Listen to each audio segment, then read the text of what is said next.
Hey guys, it's Miss Nicole from the Manzanita site, and today we're gonna make banana bread. Okay guys, so a couple things to note before we begin. You need to turn your oven on, and you need to set it to 350 degrees Fahrenheit. Then you need to make sure that you get your hair up and out of the way, and that you wash your hands really good, and any area that the food is gonna be in, that you clean it up and make sure it's not dirty.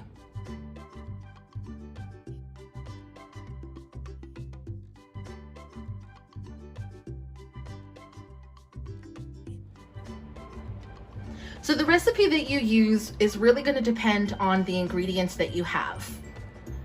I have two of them here, and I'll make sure that I include pictures. So for the recipe that I'm going to use, I have self-rising flour.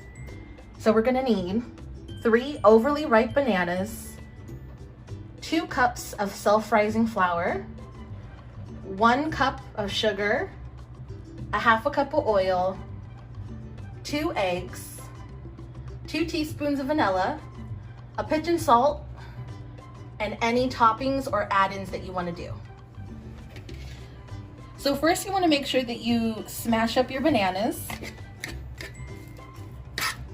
And you can smash it up as much as you want. If you want it chunky, then you would do it less. If you want it really smooth, then you're going to smash them up really more.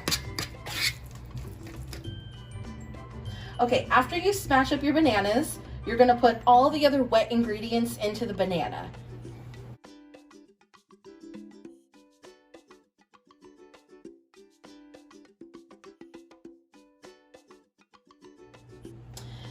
After you did all of the wet ingredients, you're going to do all of your dry ingredients into the flour.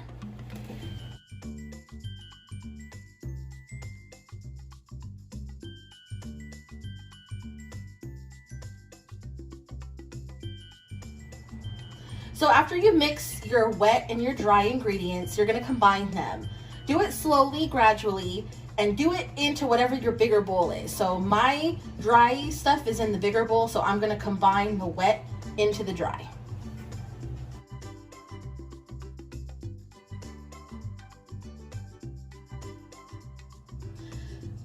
One thing that you want to be aware of is the more that you mix your ingredients together, the tougher the end result is going to be. So see how you can see a little bit of flour on the top? That's perfectly fine. And if you're going to include any ingredients or extras, this is the perfect time to do it. I'm going to include chocolate chips and pecans.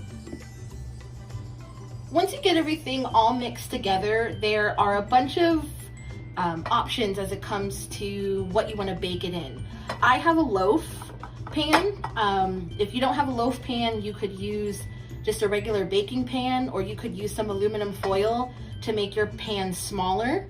But whatever you choose to put it in, you're gonna make sure that you spray it really good with non-stick cooking spray. Make sure you get the sides too. And then we're gonna put our batter in, but you wanna make sure that you leave some room for it to rise. So don't fill it all the way up to the top.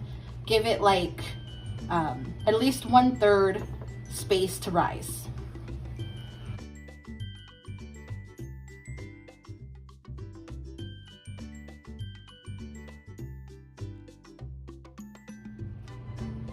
Because I have a little bit of batter left over, I'm going to make the rest into little muffins. If you don't have a muffin tin and some wrappers, you could just wait until this is done cooking and make a second batch. Or you could use some aluminum foil and make little cups and put them on a cookie tray.